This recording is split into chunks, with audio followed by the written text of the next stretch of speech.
When you hear of Moscow, you probably think of this. But what if I told you there is Moscow right here in Scotland? Welcome to Moscow!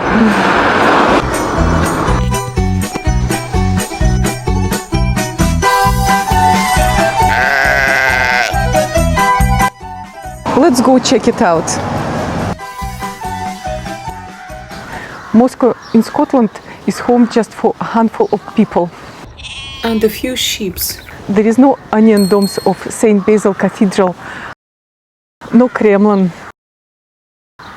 But there is a lovely little barn called Vulga. And it spells different, not what you think it is. Peaceful scenery and very fascinating name.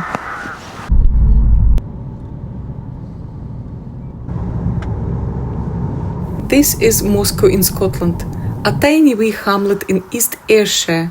And no, you don't need a visa to visit. It's not far from Kilmarnock, and it's about half an hour drive from Glasgow.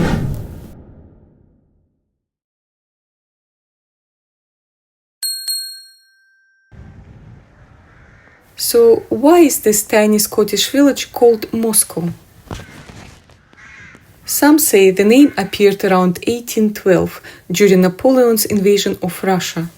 But here's something many people in the West don't know. Moscow wasn't taken by force. It was set on fire by the Russians themselves. A bold, painful decision to keep the city out of the enemy hands. That story traveled across Europe, and somehow it reached this quiet corner of Scotland. No one really knows who named it. Maybe it was a tribute, maybe just a strange twist of history. But here is Moscow in the middle of Ayrshire. It's a peaceful little place, more sheep than people, and definitely no metro system. There is no red square, but there is plenty of green. It's quiet, charming and very Scottish, which makes the name even more fun. Here is the interesting fact for you. Even though Moscow in Scotland and Moscow in Russia are about 3,500 miles apart, they actually sit on an almost same line of latitude, 55 degrees north. So technically, they both get a similar amount of daylight throughout the year, but only one of them get minus 30 in winter. This little village has even earned the nickname Little Russia. It's a fun little name that pops up now and then, probably just because of the shared name with the Russian capital. But of course, this place is about as Scottish as it gets. Still, there is something kind of charming about the idea. A sleepy Scottish village with a name that makes you think of snow, onion domes, and the Soviet spy movies. You won't find any of that here. No Kremlin, no Russian dolls, and definitely no minus 30 degrees. Though I wouldn't rule out a chilly breeze now and then, especially in the winter.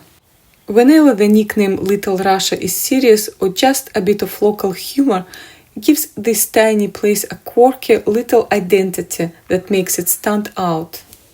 And honestly, who wouldn't stop for a photo when they see a road sign says Moscow in the middle of Ayrshire? I'd like to say a few words about this memorial bench provided by East Ayrshire Council to commemorate all those who lost their life in World War I. I'm glad to see that the memory of their sacrifice is still alive and being passed on to future generations. There is a single bus stop in the village.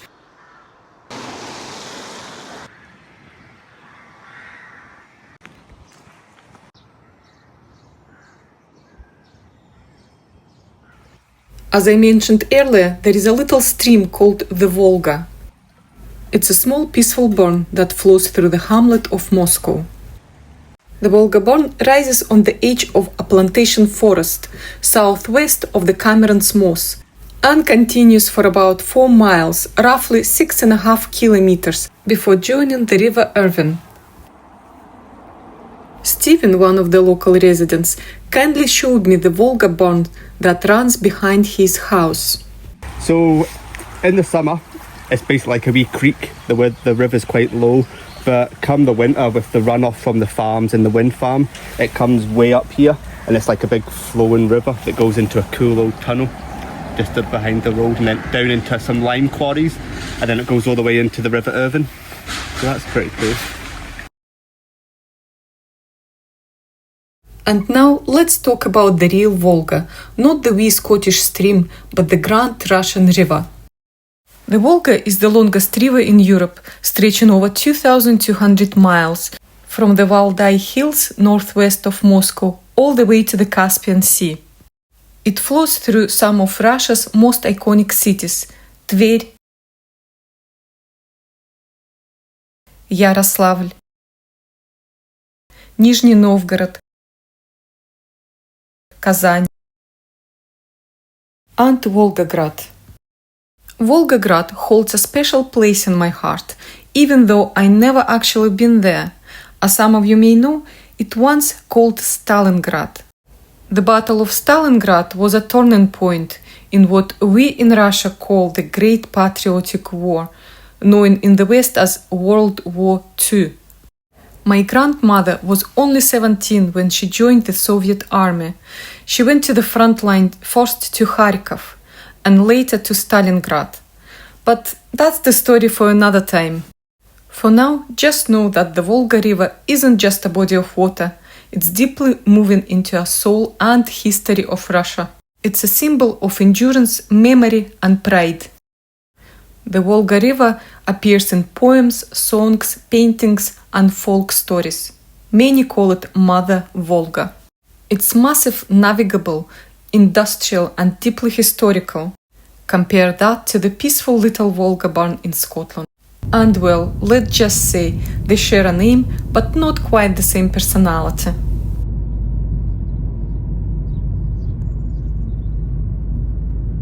It's quite something how a tiny village in Scotland shares a name with one of the most iconic cities in the world.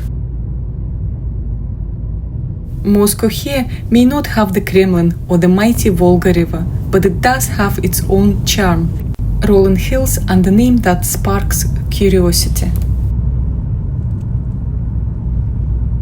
It reminds me how names can travel across continents and settle in the most unexpected places.